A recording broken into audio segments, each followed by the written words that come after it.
Songbird AKA Melissa Gold, a character I think is very underrated, most known as being part of the Thunderbolts.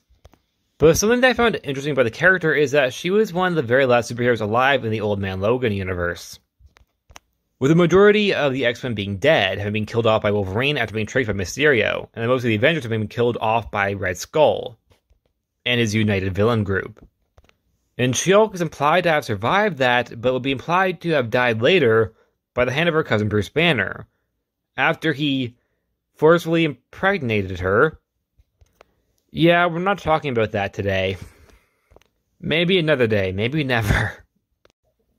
Now, Songbird, like main canon, prior to the, death of everybody, would be part of the Thunderbolts, who had actually betrayed the Avengers in exchange for Red Skull letting them live.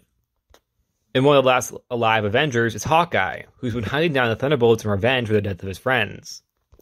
Songbird has regretted ever playing a part in whatever happened, as it doesn't seem like she is fully aware of what happened, but she knows that ended with a lot of people dead. Some people she even considered her friend, and she would drop the life of a hero or a villain, becoming a nun for 44 years, looking for forgiveness from God. Hawkeye at this point has killed both Atlas and Beetle, and he comes to the church where she is a nun at, and he's prepared to kill her, and she very much is willing to die, knowing that she very much deserves it. But before that can happen, Bullseye attacks. Melissa sees that Hawkeye is actually losing this fight and suits up as her former heroic counterpart, Songbird, where she would help Hawkeye fight Bullseye as well as saving his life. She would afterwards give him information on how to find Moonstone, before she herself is killed by Bullseye, only for Bullseye to be killed off by Hawkeye. Songbird is seen by Clint as having atoned for her sins after all of these years, giving closure to her story, that of redemption. Now, for some reason, this story stuck out to me, not just as a Songbird fan, but also as a fan of redemption arcs. Now, Songbird, despite having once been a villain, has always made an impression that she had an edge. Despite having a firm footing as a hero, she clearly had a streak of villainy still in her, which is something that I really like about the character. So to see that darkness was too much for her in this alternate timeline, and that she was willing to die as well, or do anything to atone for what she had done, was, in my opinion, very emotional to read.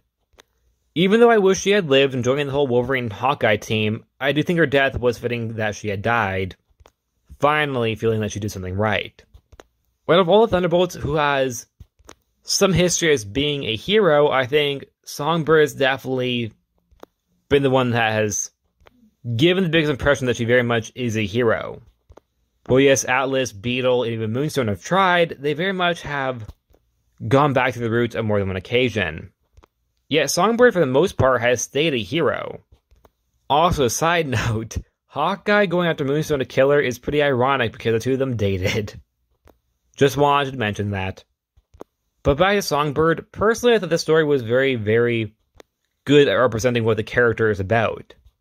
That being, she is kind of a mess. She makes bad choices, but acknowledges them.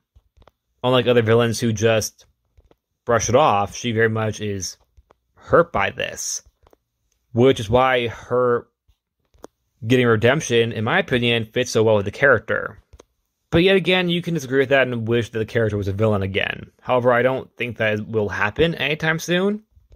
Or at least she won't be going back to Screaming Mimi anytime soon.